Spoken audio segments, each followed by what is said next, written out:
हाँ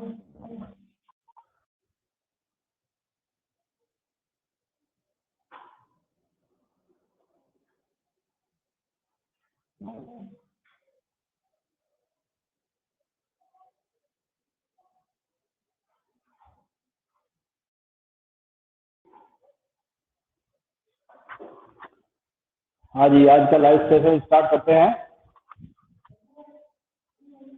हम मिश्रण से घटकों का पृथक्करण इसके बारे में पढ़ रहे थे। हमने पीछे कुछ विधियों के बारे में पढ़ा है और हमको ये भी पता है कि मिश्रण क्या होता है और घटक क्या होते हैं। नहीं पता है तो मैं वापस एक बार आपको रिपीट कर देता हूँ। मिश्रण तो होते हैं ऐसा प्रभाग जिसमें दो या दो से अधिक अवयव मिले हुए हों, यानी कि जो भी मिश्रण बनेगा जिसमें कम से कम दो पदार्थ एक दूसरे के साथ समाहित होंगे, और जब वो दो पदार्थ एक दूसरे के साथ समाहित होंगे तो वो आपके मिश्रण कहलाएगा। घटक का मतलब होता है उस मिश्रण के अवयव जो मिश्रण को निर्मित करने के लिए काम आ रहे हैं। बिना उन अवयवों के मिश्रण का निर्माण नहीं होगा। तो मिश्रण से घटकों का पृथक्करण के अंतर्गत हमने अभी लगभग 4 विधियां पढ़ी है। कौन कौन सी विधि पढ़ी है जरा मैं स्मरण करवा देता हूँ।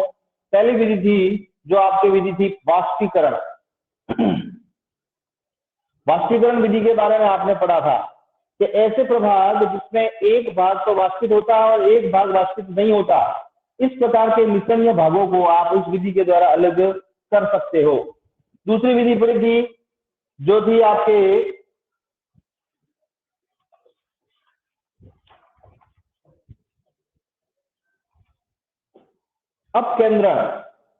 अपकेंद्रीकरण विधि थी आपके दूसरी विधि,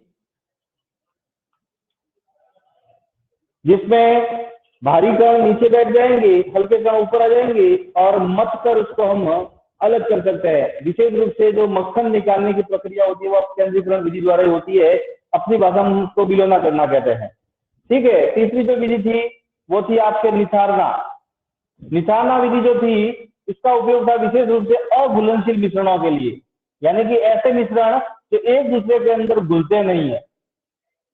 भले आप कितने भी कोशिश कर लोगे लेकिन वो एक दूसरे के अंदर नहीं घुलेंगे, नहीं एक दूसरे के अंदर मिलेंगे।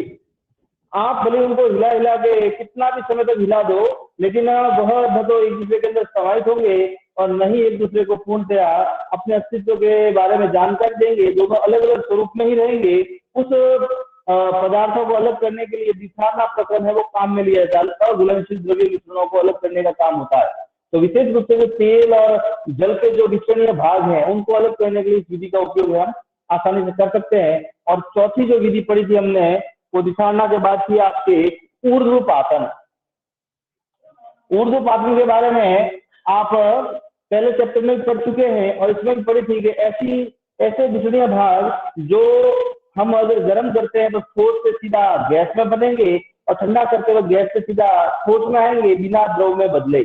न तो वह ठोस से गैस बनने में द्रव बनेगा और न ही गैस से ठोस बनने में द्रव बनेगा। तो ऐसी प्रक्रिया में जो विधि काम आती है वो आती है ऊर्ध्वपातन, यानी कि ऐसे मिश्रणीय घटक जिसमें एक भाग ऊर्ध्वपातित हो और एक भाग ऊर्ध्वपातित नहीं हो, तो उस प्रकार के पदार्थों को आसानी से इस मिश्रणीय विधि के द्वारा, इस प्रविधि के द्वारा आप अलग कर सकते हो। तो ये 4 प्रकार की हमने मिश्रण के घटकों के पृथक्करण की जो विधि है वो पढ़ी थी। अगली जो विधि है वो हम देखते हैं आज।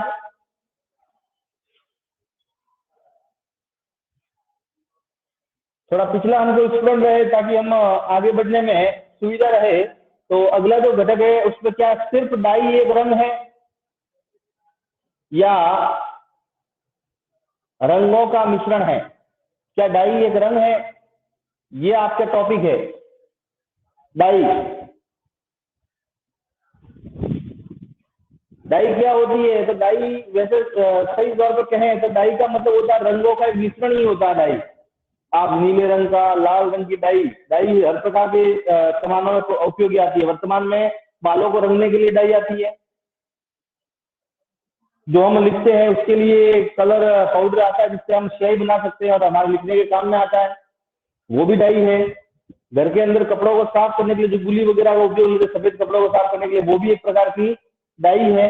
यानी कि रंगों का ही एक मिश्रण है जो अलग रंगों को मिलाकर एक रंग के रूप में उसको निर्मित किया जाता है। लेकिन हम उसकी पहचान कैसे करेंगे? तो उसकी पहचान करने के लिए क्या करना है आपको? पहचान करने के लिए आपको एक छोटा सा प्रयोग है, उस प्रयोग के आधार पर उसकी पहचान आप कर सकते हो। क्योंकि डाई डाई हमेशा एक जलीय विलायक के अंदर मिली हुई होती है, तो जलीय विलायक के अंदर मिली हुई होती है, तो उस परिस्थिति के अंदर हम उसकी पहचान कैसे करेंगे कितने रंगों से मिलकर बनी है? तो जरा उसको देखेंगे तो आपको एक छोटा सा छनक पत्र लेना है, फिल्टर पेपर लेना छोटा सा, उसके ऊपर उस फिल्टर पेपर के ऊपर कुछ दूरी पर एक हमको पेंसिल से लाइन खींच देनी, 3 सेंटीमीटर, 4 सेंटीमीटर, 10 सेंटीमीटर, आप जितना बड़ा कागज है उस आधार पर उसका एक माप लेके उस माप के ऊपर उसके ऊपर एक पेंसिल से हल्की सी लाइन पेन से खींच दीजिए।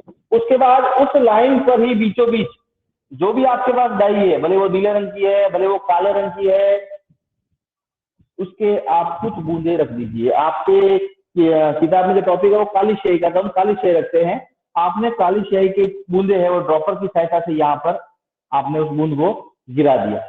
एक ही जगह पर, एक ही पिन पॉइंट पर जहां पर आपने मार्किंग किया उसके बीचों बीच आपको यह कार्य करना है। अब आपने वो जो डाई का भाग है ड्रॉपर की सहायता से उसके ऊपर लगाया, उसको सूखने दे, यानी कि पूर्णतया वो सूख जाए।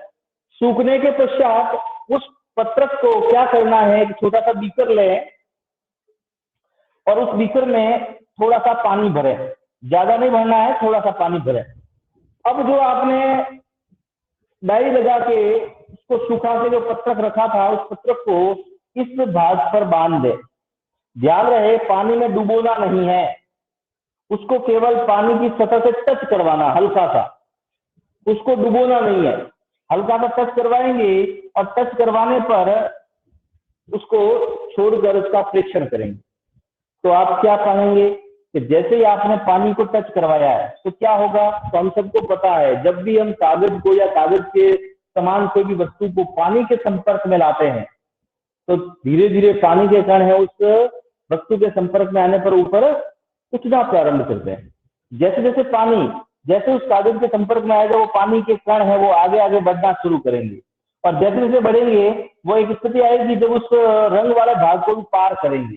क्योंकि जल विलायक है, जब हमने इसके ऊपर ड्रॉपर की सहायता से डाई का रंग डाला था तब भी वो जल के साथ मिला हुआ था, लेकिन उस समय हमको रंगों की स्थिति पता नहीं चल रही थी। लेकिन जल जैसे जैसे धीरे धीरे बढ़ता है, ये जो सूखे हुए रंग है जो आपने डाई को सुखाया था वो सूखा हुआ रंग है अलग अलग रंगों में विभक्त होना शुरू हो जाएगा और अलग अलग रंगों में विभक्त होके इस पानी के अंदर ही वापस समाहित होना शुरू कर देगा।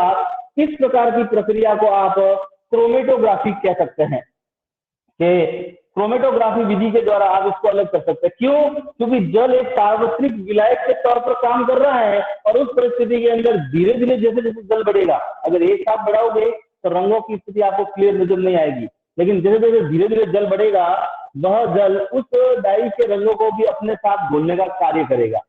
क्योंकि आपने डाई उस पत्रक पे डाली थी वो सूख चुकी थी और सूखने के पश्चात उसके जो कण है वो कण बिखर चुके थे, पानी के संपर्क में आते ही कण अलग अलग रंगों में विभक्त होना शुरू हुए और अलग रंग में विभक्त होने पर आप आसानी से उन रंगों की पहचान कर सकते हो जिससे वो काली स्याही है निर्मित हुई है। तो इस विधि को आपके क्रोमेटोग्राफी विधि कहा जाता है। क्रोमेटोग्राफी विधि की जो मुख्य शब्द है वो है क्रोमा।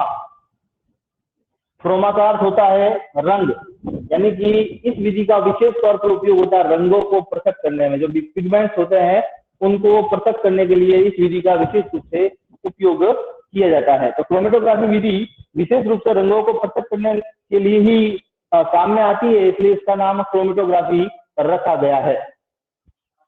यह एक ऐसी विधि है जिसमें जो विलेय पदार्थ होता है वह उस विलायक के अंदर पूरी तरह से घुला हुआ होता है। विलेय पदार्थ विलायक में पूरी तरह से घुला हुआ होता है जिसकी हम पहचान सामान्य तौर पर नहीं कर सकते कि भाई विलेय कौन सा है और विलायक कौन सा है। केवल रंग को देखकर ये पता कर सकते हैं इसमें इस रंग का कोई विलेय पदार्थ मिला हुआ है, लेकिन विलेय और विलायक की पहचान सुनिश्चित नहीं कर सकते, यानी कि एक दूसरे के अंदर पूर्णतः घुले हुए हैं। उस प्रकार के भागों को अलग करने के लिए क्रोमेटोग्राफी विधि का उपयोग किया जाता है जो विशेष रूप से रंगों को पृथक करने के लिए काम में आती है।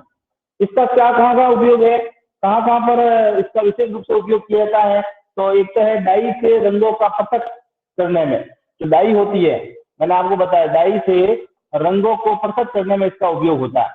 यानी कि डायरी में कौन कौन से रंग मिले हुए हैं उसको यह आसानी से पृथक करने का कार्य करती है। उसके अलावा दूसरा है जो लवणीय पिगमेंट्स होते हैं, लवकीय पिगमेंट्स, उन पिगमेंट्सों को पृथक करने में, जैसे मान लो किसी पत्ती के अंदर कौन कौन से पिगमेंट्स लवक मिले हुए हैं, तो उनको अलग करने के लिए तो प्राकृतिक रूप से पिगमेंट्स को पृथक करने के लिए इसका उपयोग होता है।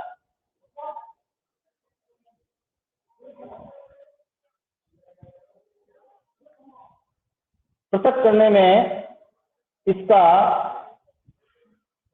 उपयोग करते हैं।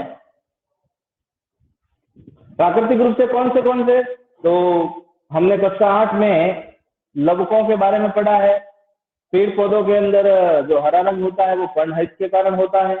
इसके अलावा पेड़ पौधों में केवल हरा रंग ही नहीं होता, उसमें xanthophyll, carotene, beta carotene, alpha carotene, बहुत सारे ऐसे लवक के भाग मिले हुए होते हैं जिसके कारण से पत्तियों में आप केवल हरा रंग नहीं, केसरिया, पीला, हल्का हल्का केसरिया, इस प्रकार के रंग भी आपको पत्तियों में देखने को मिलेंगे, लाल रंग भी देखने को मिलेगा।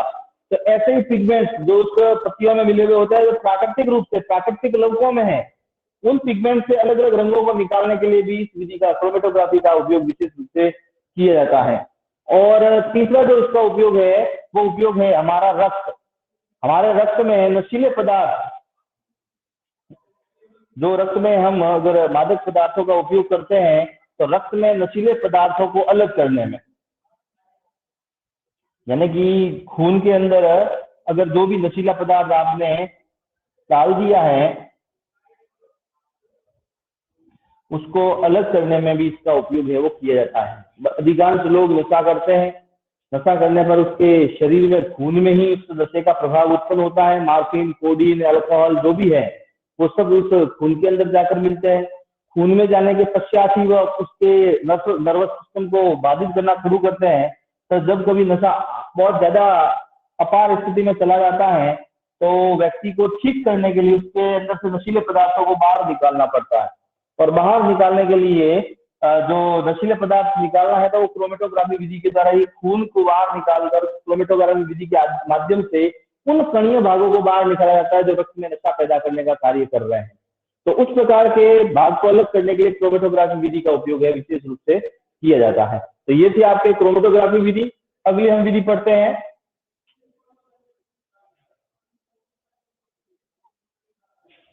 ठीक है, अगली विधि पढ़ते हैं।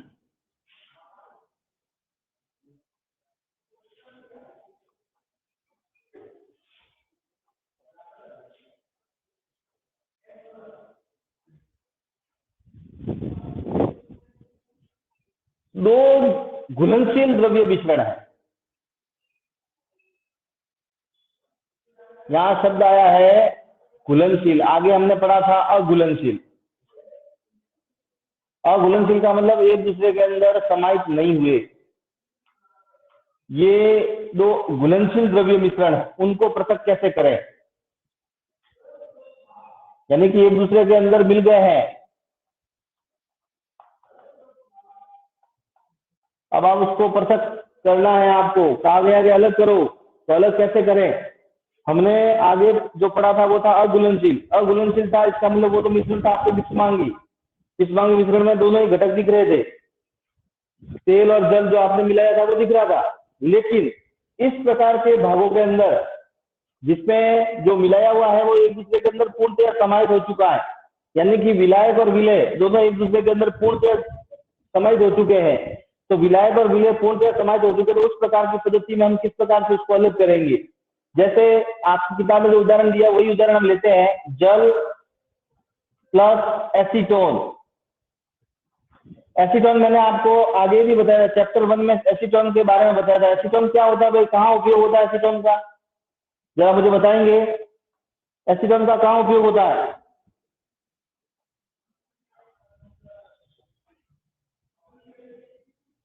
एसीटोन का कहाँ उपयोग होता है बताओ भाई।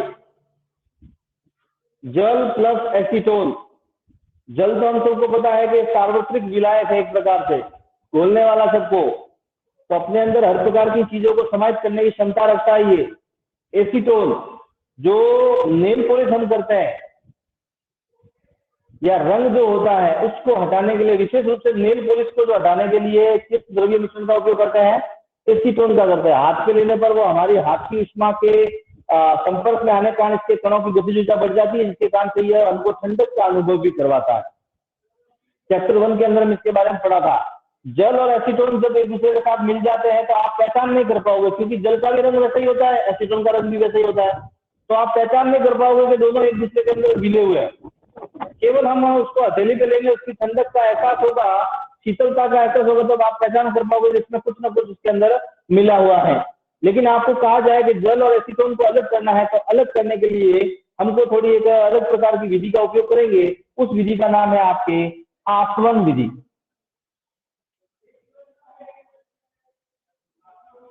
कौन सी विधि है? आसवन विधि। आसवन विधि के द्वारा इसको आसानी से पृथक किया जा सकता है। कैसे करेंगे पृथक, जरा उसके बारे में पढ़ते, फिर आसवन विधि के बारे में बताऊंगा इसको पृथक करने के लिए क्यों आसवन विधि का ही उपयोग किया जाता है। जैसे आपके पास जो मिश्रण है जल और एसीटोन का, वो मिश्रण आपने एक फ्लास्क में ले लिया। उस फ्लास्क के अंदर उस मिश्रण को आपने भर दिया, जल और एसीटोन मिला हुआ मिश्रण था, उसको आपने भर दिया। अब भरने के बाद उसके ऊपर आपने थर्मामीटर लगा दिया और उसको पूरा पैक कर दिया। यानी कि जब भी हम इसको गर्म करेंगे तो जो वाष्प है वो वाष्प बाहर नहीं जानी चाहिए, वो वाष्प उसके अंदर ही रहे। अब उस फ्लास्क के साइड में एक छोटी सी नली, संघनित्र नली निकाल दी। संघनित्र नली के आसपास में जल को संघनित करने वाला भाग है वो तैयार कर लिया, ताकि जल अगर उनके साथ वाष्पित हो तो जल को अलग किया जा सके। और दूसरा जो भाग है, दूसरा जो सीधा खुला छोड़ के उसको एक बीकर के अंदर डाल दिया। अब क्या करना है, ये जो बीकर है इस बीकर को आपको एक स्टोव पे रखना है, ताकि उसको क्या किया जाए, गर्म किया जाए। और गर्म करने के बाद जैसे जैसे आप इसको गर्म करोगे, जल और जल के साथ में जो आपके एसीटोन मिला हुआ है, वह जल और एसीटोन धीरे धीरे गर्म होना शुरू होगा। और गर्म होना शुरू होगा, वैसे ही वाष्पित की क्रिया शुरू होगी, इसमें से भाप निकलना शुरू होगी। क्योंकि हमने पूरा रास्ता बंद कर दिया है, बाहर जाने का रास्ता नहीं है इनको, तो वो भाप कहाँ जाएगी, यहाँ से उठकर इस नली के अंदर प्रसारित होना शुरू हो जाएगी। अगर वाष्पित की क्रिया इतनी तीव्र है कि जल भी वाष्पित हो रहा है साथ साथ में, तो ये जो संघनित्र लगा हुआ है, इस संघनित्र के द्वारा जल है वो जल रोक दिया जाएगा। क्योंकि यहाँ पर वही स्थिति सेट की हुई है जिससे जल को आसानी से रोका जा सके। तो जल के कण है इस भाग में, इसकी भाप है इस भाग में आकर इकट्ठा होगी, और बाकी जो भाप है वो भाप यहाँ से होती हुई बूंद बूंद करके नीचे इस बीकर के अंदर इकट्ठा होती रहेगी। तो इस आधार से आप जल को भी अलग कर पाओगे और एसीटोन को भी अलग कर पाओगे। अब यह जो पूरी प्रक्रिया है, इस प्रक्रिया को आसवन विधि कहते हैं। आसवन विधि ही इसका उपयोग क्यों किया, आसवन विधि के द्वारा ही ऐसे मिश्रणों को अलग क्यों करें, तो इसका भी एक कारण है कि जब भी दो पदार्थ जो पूर्णतया एक दूसरे में घुलित हो,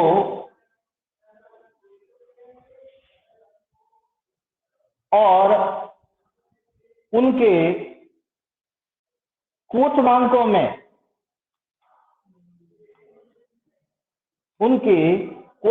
में बहुत अंतर हो, यानी कि जो भी पदार्थ मिले हुए हैं उनके क्वोथनांकों में बहुत सारा अंतर होना चाहिए। तो उनके क्वोथनांकों में बहुत ज्यादा अंतर हो तो उन पदार्थों को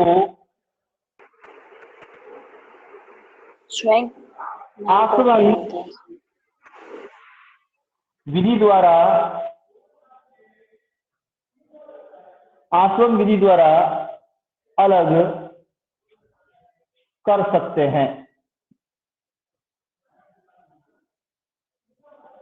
यानी कि ऐसे पदार्थ जो एक दूसरे के अंदर पूरी तरह से मिले हुए हैं, और मिले हुए भी इतने हैं कि हमको उसकी पहचान करना भी सुनिश्चित नहीं हो रहा है। और जो पदार्थ मिले हुए हैं अगर उनके क्वोथनांकों में बहुत अंतर है, बहुत अधिक अंतर है, तो उन पदार्थों को हम आसवन विधि के द्वारा अलग करेंगे।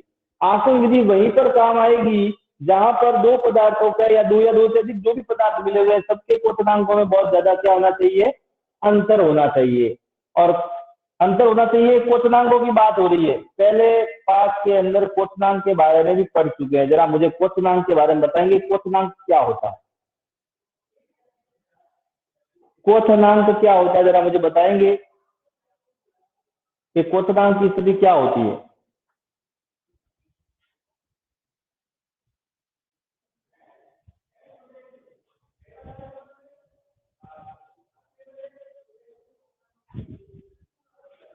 क्वोशनांक के बारे में बताओ भाई।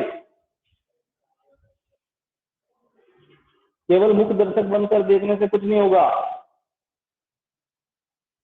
सवाल के जब तक उत्तर या हम उन सवालों का ध्यान नहीं रखेंगे, तब तक हम आगे की गतिविधि न तो सीख पाएंगे न समझ पाएंगे।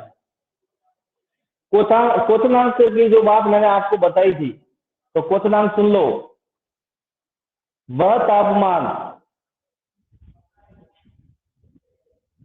कॉपी किताब भी आपके पास है, देख के भी बता सकते हैं। वह तापमान जिस पर द्रव उबलता है और वाष्पित होता है, वह उसका क्या कहलाता है? क्वोशनांक कहलाता है। यानी कि वह तापमान जिस पर कोई भी द्रव्य पदार्थ उबलना प्रारंभ करता है और उबलकर क्या बनता है? वाष्प बनता है। तो वाष्प बनने की प्रक्रिया में उस पदार्थ का वह क्वोशनांक कहलाएगा जब जिस तापमान पर वह वाष्पित हो रहा है। हम यहाँ पर जल और एसीटोन की बात कर रहे हैं, तो जरा मुझे बताएंगे जल का क्वोशनांक कितना होता है? ये तो आपको पता ही होगा, जल कितने डिग्री पर वाष्पित होता है? माइक ऑन है, ऑन करके बोल सकते हैं, कितने डिग्री पर जल वाष्पित होगा? बोलिए।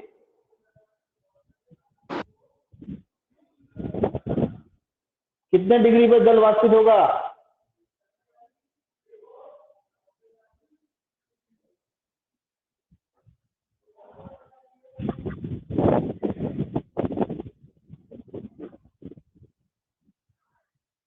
कितने डिग्री पर जल वाष्पित होगा भाई? 100। बहुत बढ़िया। 100 डिग्री सेल्सियस पर जल है वो वाष्पित होना शुरू हो जाएगा। यानी कि जब हम जल को 100 डिग्री सेल्सियस तापमान देंगे, 100 डिग्री सेल्सियस तापमान जैसे ही जल को पूरा मिल जाएगा, तो जल के कण हैं वो गति में आना प्रारंभ कर देंगे और जो द्रवीय अवस्था है वो वाष्पित अवस्था के अंदर बदल जाएगी, अवस्था परिवर्तन होना शुरू हो जाएगी। और अवस्था परिवर्तन वो 100 डिग्री सेल्सियस पर गैसीय अवस्था में परिवर्तन होना शुरू करेगा, वो उबलने की क्रिया है। और एसीटोन का जो क्वोशनांक होता है, एसीटोन का क्वोशनांक होता है वो होता है 56.53 डिग्री सेंटीग्रेड। यानी कि एसीटोन और जल के क्वोशनांकों में बहुत ज्यादा अंतर है। दोनों का क्वोशनांक आप देखोगे तो दोनों के क्वोशनांक में लगभग 44 डिग्री सेंटीग्रेड का अंतर है। जल जहां पर 100 डिग्री पर वाष्पित हो रहा है, वहीं पर एसीटोन कितने पे वाष्पित हो रहा है? 56 डिग्री पे वाष्पित हो रहा है। तो उस परिस्थिति में आप आसानी से ऐसे घुलनशील द्रव्य मिश्रणों को पृथक कर पाएंगे, जिसमें जैसे ही आप उसको ऊष्मा देना प्रारंभ करेंगे, जिसका क्वोशनांक कम है वो पहले वाष्पित होगा, जिसका क्वोशनांक अधिक है वह बाद में वाष्पित होगा। और इसी प्रकार से वाष्पन की क्रिया के तहत आप इनको आसानी से अलग कर पाओगे। तो ये तो नहीं आपके आसवन विधि। इसके अलावा एक और विधि आती है जिसके बारे में भी क्वोशनांकों के आधार पर ही है, जरा उसको देखेंगे।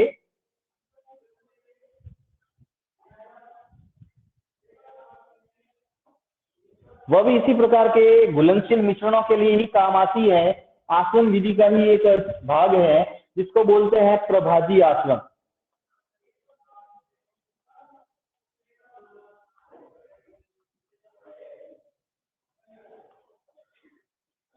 प्रभाजी आसवन विधि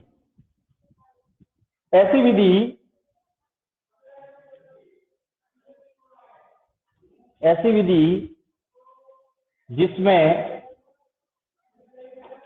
घुलनशील पदार्थों के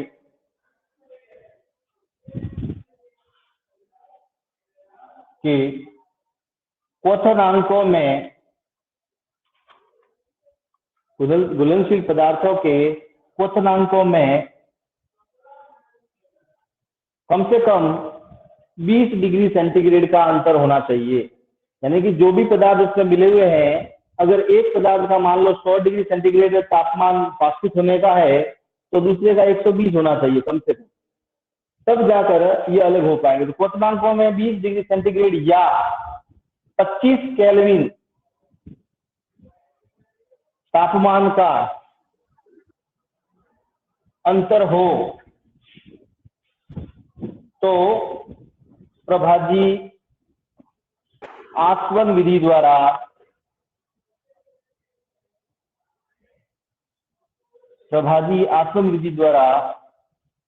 उन्हें अलग कर सकते हैं। इसका एक उत्तम उदाहरण मैं आपको बता देता हूं, वैसे कक्षा 8 में आपने पढ़ा भी होगा।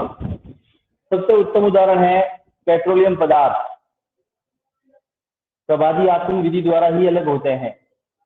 जो आप पेट्रोल और डीजल वाहनों में उपयोग करते हो, ये वाहनों में पेट्रोल और डीजल उपयोग जो होता है, ये सीधे तौर पर जमीन से पेट्रोल और डीजल के रूप में नहीं निकलता है, ये पेट्रोलियम पदार्थों के रूप में निकलता है। अब इसमें कितने पदार्थ होते हैं तो जरा मैं आपको बता देता हूं, वो भी देख लो। पहला पदार्थ होता है प्राकृतिक गैस, दूसरा पदार्थ होता है पेट्रोल जो वाहनों में काम आता है, तीसरा पदार्थ होता है डीजल, चौथा पदार्थ होता है केरोसिन, पांचवा पदार्थ होता है आपके स्नेहक या स्नेहन पैराफिन मोम, और अंतिम पदार्थ होता है जिसको बोलते हैं आपकी भाषा में डामर या कोलतार। लगभग 6 पदार्थ उस गाढ़े द्रव में से मिले हुए होते हैं। जो जमीन से खोदकर आपको निकले और काला गाढ़ा द्रव होता है, उसमें 6 पदार्थ होते हैं। सामान्य तौर पर जब जमीन से निकलता है तो वो काला गाढ़ा द्रव होता है, आप उसमें पहचान नहीं कर पाओगे उसमें पेट्रोल डीजल या डामर वगैरह मिला हुआ है। उसको आपको प्रभाजी आसवन विधि के द्वारा अलग करना पड़ेगा, और अलग करने के लिए क्या करना पड़ेगा, इस पूरे पदार्थ को गर्म करना पड़ेगा। सभी के क्वथनांकों में कुछ न कुछ अंतर होगा, और कम से कम अंतर मैंने बता दिया आपको 20 डिग्री सेंटीग्रेड का अंतर होना चाहिए। अगर किसी पदार्थ का जो क्वथनांक है वो 100 डिग्री है, तो अगले जो पदार्थ का 120 डिग्री होना चाहिए कम से कम। ज्यादा होगा तो चलेगा, लेकिन 20 डिग्री का अंतर रहेगा। तो जैसे प्राकृतिक गैस जो है, वो प्राकृतिक गैस आपके 180 डिग्री पर प्राप्त होती है, लेकिन पेट्रोल जो है वो पेट्रोल आपको 260 डिग्री सेंटीग्रेड पर प्राप्त होगा। तो जैसे ही 180 डिग्री सेंटीग्रेड का तापमान मिला, प्राकृतिक गैस अलग होना शुरू हो जाएगी उसमें से, और उसको फिर उस फ्लास्क के द्वारा, संघनित्र फ्लास्क के द्वारा इसको अलग किया जाएगा। और 180 से तापमान बढ़ेगा, 260 पे जाएगा, तो उस पेट्रोलियम पदार्थ में से पेट्रोल निकलना भी शुरू हो जाएगा, अलग होना शुरू हो जाएगा। वो पेट्रोल भी संघनित्र के द्वारा अलग किया जाएगा। अब यहाँ ध्यान देखो ध्यान से कि इसके क्वथनांकों में कितना अंतर है। एक का 180 है, दूसरे का 260 है, लगभग 80 डिग्री सेंटीग्रेड का अंतर है। मैंने तो केवल 20 डिग्री सेंटीग्रेड की बात करी है, 80 डिग्री सेंटीग्रेड का अंतर है, आसानी से अलग होंगे। डीजल को अलग करने जाओगे तो डीजल का जो तापमान है, वो डीजल का तापमान 290 डिग्री सेंटीग्रेड पर अलग होगा। इसी प्रकार केरोसिन को अलग करने जाओगे तो केरोसिन आपसे कम से कम 350 डिग्री सेंटीग्रेड तापमान पर अलग होता है। इसी प्रकार स्नेहक के लिए जाओगे तो स्नेहक आपके कम से कम 450 डिग्री सेंटीग्रेड पर अलग होता है, पैराफिन मोम, जिससे वैक्सीन वगैरह बनता है और आप अपने त्वचा पे लगाते हो चमकाने के लिए। और जो डामर है, वो डामर जो है वो लगभग 680 डिग्री सेंटीग्रेड पर अलग होता है, जो अंतिम उत्पाद है जिसका उपयोग सड़क बनाने के लिए किया जाता है। तो ये जो पदार्थ है, ये पदार्थ प्रभाजी आसवन विधि के द्वारा ही अलग होते हैं, इनको अपन प्रभाजी आसवन विधि के द्वारा ही अलग किया जाता है। तो ऐसी विधि जिसमें जो भी पदार्थ मिला हुआ है उनके क्वथनांकों में, यानी कि उस पदार्थ के वाष्पित होने की स्थिति में कम से कम 20 डिग्री सेंटीग्रेड का अंतर होना चाहिए, तब जाकर इस पदार्थों को आप आसानी से अलग कर पाएंगे। अगली जो विधि है वह विधि है आपके वायु को, जो वायु से गैसों का किस प्रकार पृथक्करण हो सकता है, वायु से गैसों को किस प्रकार प्राप्त कर सकते हैं, वो अगले हम लाइव सेशन के अंदर देखेंगे। पढ़ के रखना ताकि आपको भी ध्यान रहे।